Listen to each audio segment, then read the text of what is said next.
Hello मित्रों, आप सभी का हमारे चैनल वर्ण मातृका में स्वागत है। आज हम आपको एक नई वीडियो लेके आए हैं।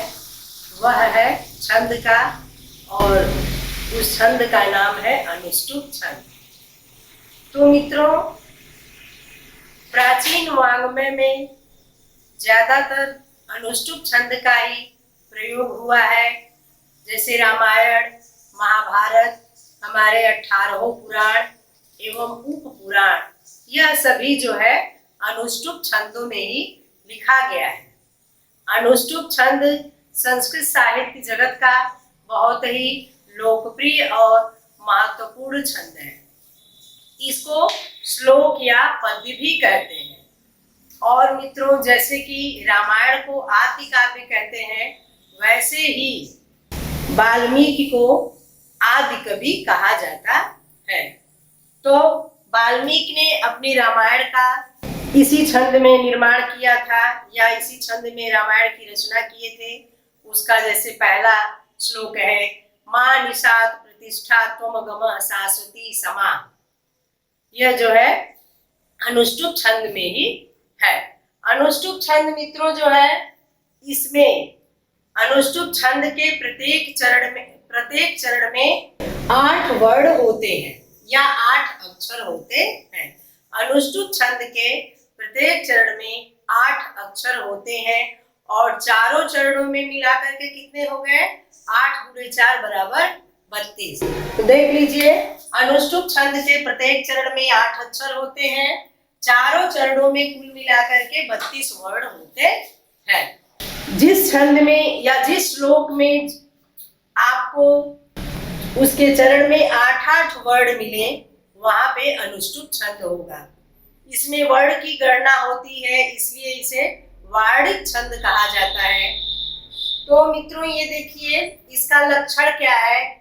श्लोके षष्ठम गुरुगेयम सर्वत्र लघु पंचमम द्विचतुष्पादयो ह्रस्वं सप्तमं दीर्घमन्ययोः। श्लोके षष्ठं गुरुगेयं सर्वत्र लघु पंचमं द्विचतुष्पादयो ह्रस्वं सप्तमं दीर्घम् अन्ययोः। श्लोके षष्ठं गुरुगेयं सर्वत्र लघु पंचमं द्विचतुष्पादयो ह्रस्वं सप्तमं दीर्घमन्ययोः।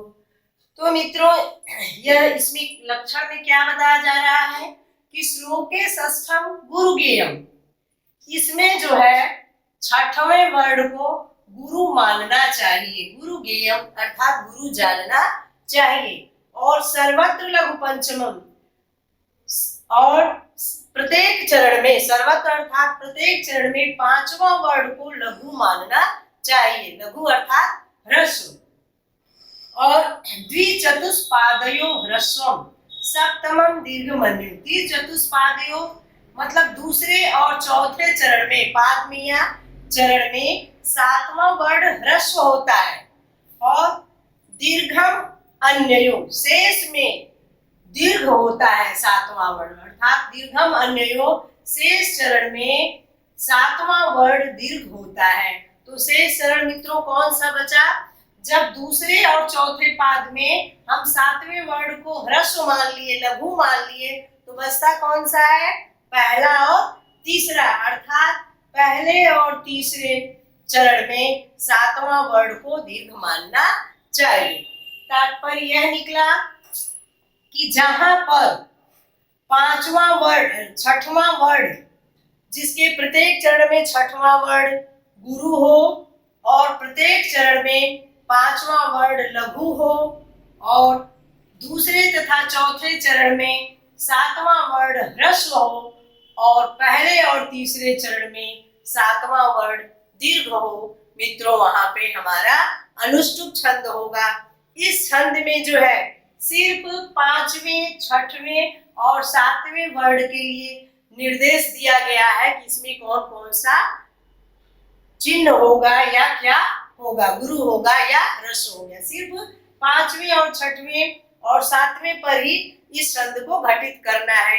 शेष अन्य के लिए कोई निर्देश नहीं दिया गया है। अब इसका जो है हम उदाहरण देते हैं।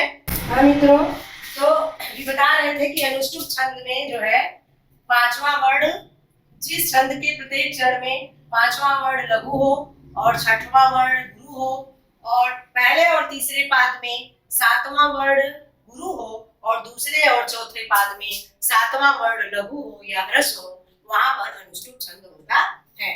इसका उदाहरण हम आपको बता रहे हैं। माता शत्रु पिता वैरी एन बालो न पाठितः। माता शत्रु पिता वैरी एन बालो न पाठितः। न शोभते सभा मध्ये हंस मध्ये बको यथा। माता शत्रु पिता वैरी एन बालो न पाठितः। न शोभते सभा मध्ये हंस मध्ये बको यथा। अब इसमें मित्रों देखिए कि कैसे घटित हो रहा है। देखिए इसमें जो है सबसे पहले पांचवा वर्ण में हमको देखना है, तो पांचवा वर्ण इसका कहाँ है? 1 2 3 4 5। पिता जो है हमारा पांचवा वर्ण है, तो पांचवा वर्ण पी क्या है? ह्रस्व है मित्रों, तो यहाँ पे क्या हुआ? लघु। और दूसरे पाद में चलते हैं 1 2 3 4 5, 2 2 4 ये 5। न जो है पांचवा वर्ण है, यह भी जो है क्या है मित्रों? ह्रस्व है, तो यहाँ पे भी हो गया लघु। अब तीसरे चरण में चलिए 1 2 3 4 स। 1 2 3 4 स जो है यहाँ जो है पांचवा है, यह भी क्या है?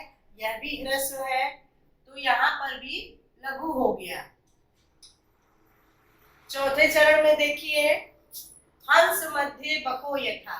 1 2 3 4 5, 1 2 3 4 5 ब आया। ब क्या है? ह्रस्व है, तो यहाँ पे हो गया लघु। सर्वत्र लघु पंचमम, तो प्रत्येक पाद में पांचवा वर्ण लघु होना चाहिए। तो क्या हुआ? इसका पांचवा लघु, दूसरे पाद का पांचवा लघु, तीसरे पाद का पांचवा लघु और चौथे पाद का पांचवा लघु। और एक चीज और भी है कि अनुष्टुप छंद में 8 वर्ण होते हैं, इसको भी देख लीजिए। 1 2 3 4 5 6 7 8। पहले पाद में 8 वर्ण, दूसरे में 1 2 3 4 5 6 7 8, दूसरे में भी 1 2 3 4 5 6 7 8, तीसरे में भी 8 वर्ण हो गए। 1 2 3 4 5 6 7 8 और चौथे में भी 8 वर्ण हो गए। यानी कि अनुष्टुप का ये मानक जो है 8 वर्ण ये हमारे पूरे हैं। अब जो है पांचवा वर्ण प्रत्येक चरण का क्या हुआ? लघु हो गया। अब चलते हैं छठवां पे। छठवां वर्ण क्या है? जैसे दे दिए ना आपको, एक संक्षेप में दे दिए कि पांचवा वर्ण लघु, छठवां वर्ण गुरु और सातवां वर्ण पहले तीसरे पाद में गुरु और दूसरे और चौथे पाद में लघु। तो अब चलते हैं छठवां वर्ण पे। तो पांचवें के तुरंत बगल में, जस्ट बगल में देख लीजिए ता है। यह छठवां क्या है मित्रों? गुरु है, मनो दीर्घ है, तो यहाँ पे क्या होगा? यह हो जाएगा आपका गुरु। इसमें भी देखिए पा है, पा भी जो है दीर्घ है, तो यहाँ पे भी हो जाएगा गुरु। तीसरे चरण में भा है, छठवां वर्ण, तो यह भी हो गया दीर्घ, तो यह भी हो गया गुरु। और चौथे चरण में को है, तो को भी जो है दीर्घ है, इसलिए यहाँ पे भी गुरु हो गया। तो पांचवा वर्ण आपका सर्वत्र लघु पंचमम मिल गया, ह्रस्व मिल गया, मतलब लघु हो गया। छठवां वर्ण गुरुगेयम, तो यह जो है गुरु भी मिल गया। अब आते हैं सातवें वर्ण पे। तो सातवां वर्ण क्या कहता है? द्विचतुष्पादयो ह्रस्व, दूसरे और चौथे पाद में ह्रस्व है और दीर्घम अन्ययो, और पहले और अन्य में जो है दीर्घ है, अर्थात पहले और तीसरे में जो है दीर्घ है। तो चलिए सातवां वर्ण हम देखते हैं। सबसे पहले पहले और तीसरे में ही देख लेते हैं। तो पहले में पहला चरण ये है, तो सातवां वर्ण क्या है? वह। 5 6 7 वह है, तो यह जो है दीर्घ है, तो क्या होगा? गुरु हो गया। और तीसरा देखिए, तीसरा ये है तो तीसरा म जो है वैसे तो ह्रस्व होता है, लेकिन आगे उसके संयुक्ताक्षर है ध आधा आया है, उस संयुक्ताक्षर का प्रभाव जो है इसके पूर्व वर्ण पे हो जाता है, इसलिए म यहाँ पे जो है मित्रों दीर्घ हो गया। तो जब दीर्घ हो गया तो क्या होगा, यहाँ हो गया आपका गुरु हो गया, यह भी गुरु हो गया। तो पहले और तीसरे पाद में जो है सातवां वर्ण गुरु हो गया, यह भी बात आपकी हो गई। अब चलिए दूसरे और चौथे पाद में देखते हैं सातवां वर्ण। दूसरा पाद है एन बालो न पाठित, इसमें जो है सातवां वर्ण क्या है, ठी है। तो यह जो है मित्रों ह्रस्व है, इसलिए यहाँ पे यह जो है लघु होगा। और अब कौन सा है चौथा, चौथा है हंस मध्य बको यथा। तो सातवां वर्ण हमारा य है, यह मित्रों जो है ह्रस्व है, इसलिए यहाँ पे लघु होगा। तो क्या हो गया, पांचवा वर्ण सभी में लघु हो गया, छठवां वर्ण सभी में गुरु हो गया, और सातवां वर्ण पहले तीसरे पाद में जो है गुरु हो गया, दूसरे और चौथे पाद में सातवां वर्ण लघु हो गया। तो इस तरह से मित्रों जो है हमारे अनुष्टुप छंद में प्रत्येक चरण में 8 वर्ण होते हैं, कुल मिलाकर के चारों चरण में 32 वर्ण होते हैं, और उसमें पांचवा वर्ण प्रत्येक चरण में ह्रस्व होता है अर्थात लघु होता है, और छठवां वर्ण प्रत्येक चरण में गुरु होता है, और सातवां वर्ण पहले और तीसरे पाद में गुरु होता है और दूसरे और चौथे पाद में ह्रस्व होता है। यह आपका अनुष्टुप छंद हुआ।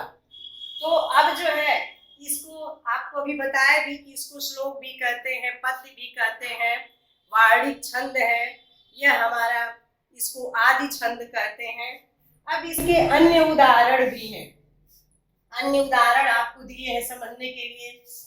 काकः कृष्णः पिकः कृष्णः को भेदः पिक काकयो वसंत काल संप्राप्ते काकः काकः पिकः पिकः। एक उदाहरण मित्रों आपका ये हो गया।